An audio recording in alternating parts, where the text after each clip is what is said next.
President Trump is turning up the heat on Iran amid a possible new round of peace talks, with the president saying he's under no pressure whatsoever to reach a deal with Iran, but telling a PBS NewsHour show that if there's no deal when the ceasefire expires Wednesday, then, quote, lots of bombs start going off. Vice President J.D. Vance is hoping he can cool things down. He is headed to Pakistan. The Democrats were also overseas, believe it or not. Governor Tim Walz and Senator Chris Murphy out in Barcelona to bash Trump and America's war effort. We've got a feeble-minded, trigger-happy president who plunged us into a war where no threat was present, with no clear objectives and no exit plan. We need to call that what it is. That's fascism. Or at least it's fascist curious. I want to bring you greetings as well from a nation that is in crisis. I'm not going to sugarcoat the gravity of what we face right now in the United States. This is the most significant threat to American democracy since the Civil War. Donald Trump in our country is trying to end our democracy. California Democrat Ro Khanna says America has lost all moral credibility to a regime that murders its own people in the streets. The enriched uranium is still there. We have a more hardline regime there. Khamenei Jr. actually wants to develop nuclear weapons. Does anyone believe that we actually have more leverage over the Strait of Hormuz? We have less. China has more influence in Iran. And we've lost our entire moral credibility. All right, Greg, can I go to you first about Walz and Murphy being in Barcelona? It's Barcelona. Barcelona. That's the correct way of saying it. Comes naturally to Walz. Greenland. How you say it? Greenland. Walz goes to a foreign country to bash the president of the United States, and he's the only governor in American history to have his state conquered by pirates. Think about it. I mean, it's like he is the last guy anybody should listen to. He's like a teenager that goes on a message board to like Reddit or something to bash Sydney Sweeney. It's therapy for the unpopular. The reason why he gets a warm embrace there is because they don't know what he's done. The only way he can get any recognition is if they don't recognize him. Who is this guy? They don't like Trump. He doesn't like Trump. That's okay. Again, it's a Trump alignment problem. If Walz goes abroad to bash Trump, he's also bashing America because he's the agent for America, and he's seeking out an audience that actually appreciates it. He is, in effect, a traitor, but we already knew that. Now, I will defend Democrats because they are the opposition party, and you really only have one role: opposition. This is why when we talk about how politically divided we are, it's true, but it's also kind of baked in the system. You can't expect the Dems to embrace the Republicans when the Dems aren't in power. That's how it works. However, you do expect fierce opposition with a measure of responsibility. If there are two boxers in the ring, there's an agreement one isn't going to enter the ring with a switchblade. But they've decided that Trump is Hitler. Therefore, you can suspend the rules. You can unleash lawfare, you can create hoaxes, you can involve foreign actors, and you can fly to other countries to trash the president because he's different. He's different. But this is still the same thing. It's still treason. Yeah, Harold, I know that you would never do this, but I would like to think that I would even defend Democrats if I were to go on foreign soil and talk about, America. We're on the same team here, aren't we? We are. First, I hope everybody had a good weekend. And I had a great one, Harold. It's great to be around the table. Yeah, it's awesome. I had a great time. You want to hear about it? I enjoyed our contact over the weekend about the Bible. But let me say a couple things. I wouldn't go overseas and talk about the president like that. But we've reached a new era in politics, and people do things that the norms are not what they used to be. But I want to get back. And they might say that he does it to them. I get that, but I just. Oh no, I'm not even saying it. I think I'm not that kind of. I think it's wrong. Period. I wouldn't go over there and attack him and say, well, they would do this to me. That's just not my style. I'm not judging anybody does. But you should judge. The president. I want to get back to just readiness for one moment. We were here just a few days ago, and there was a lot of excitement and optimism around the table, rightly so, that we could find ourselves to a deal with the Iranians. We have not. I have a couple of pieces of advice. First, to the president. The nonstop use of social media to share your ideas and to share the optimism, I would stop. Because three things have happened. First, our military has been flawless in their execution. Tactically, we have won the war. The president is correct in that assertion. But the problem is people are still experiencing high prices for gasoline. The global economy seems to be arrested because of the closing of the strait.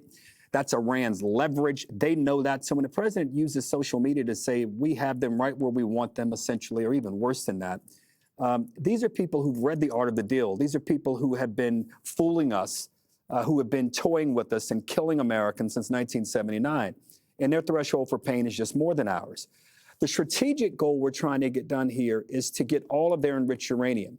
I think a way to get Democrats and others, at least some Democrats on your side, and to maintain the support of Republicans, and more importantly, the country, again, is to stop with some of the bellicose, to stop with some of the hyperbole, and allow for a serious sit down. I know some of the fear, Jesse, might be that the deal that the president gets may look a little bit like, or at least the frame of it may look a little like what President Obama got. Who cares? If we get a good deal and we're able to get them to stop enriching uranium and we get all of that they have for the next 20 years, that is a huge win for the country and for the world.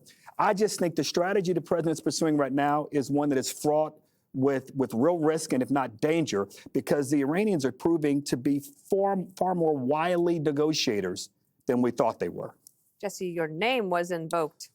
This is a direct quote, Harold, from the New York Times. Over the last year, U.S. airstrikes have crippled Iran's nuclear program.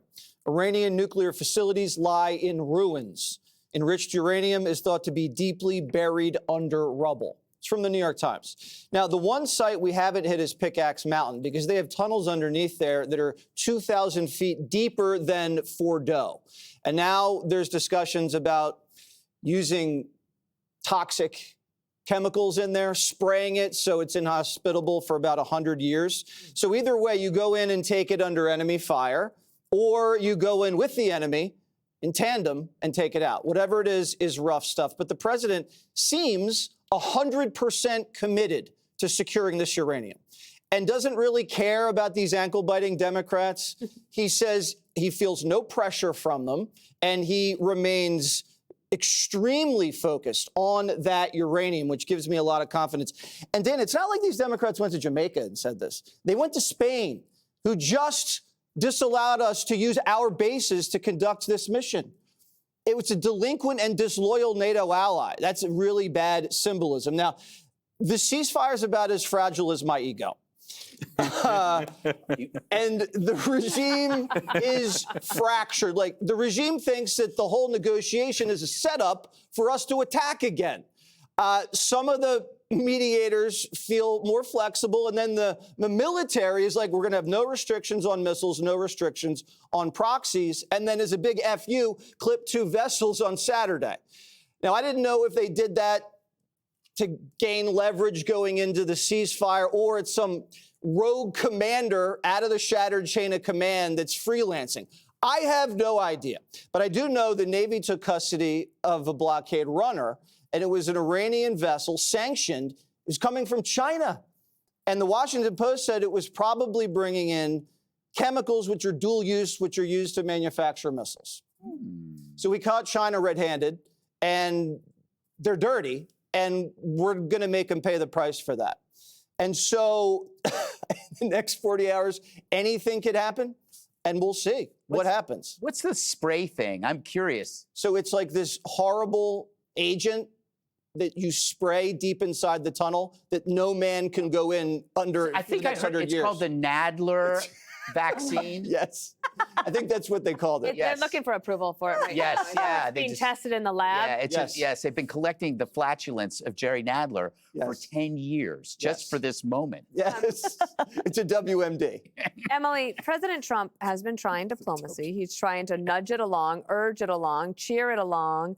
But as Rebecca Heinrich said this morning, we might be back into a military posture if we can't get to some arrangement. Which he never took off the table. Right. And he was clear that if negotiations kept falling back or failed within a short time frame, then he would not hesitate to bring out the military again. And obviously clearly threatens more bombs and bombs and more bombs. I'd like to go back to Walz's on foreign soil talking smack about our country, because I feel like it's so aberrant, and it reminds us of when Gavin Newsom and Ilhan Omar were at that foreign conference in Germany, not knowing what they were talking about and making us look weak. And I feel like it's sort of like your family. You can complain about your sibling to a friend, but if someone opens their mouth against your sibling, you are rolling up your sleeves. Do not go to a foreign country and talk about us and talk about our president in such a disrespectful way and say that we are so weak. And by the way, this was a socialist summit spearheaded by Spain's prime minister, 6,000 attendees that paid to play. It's basically the Coachella or the Burning Man of Europe.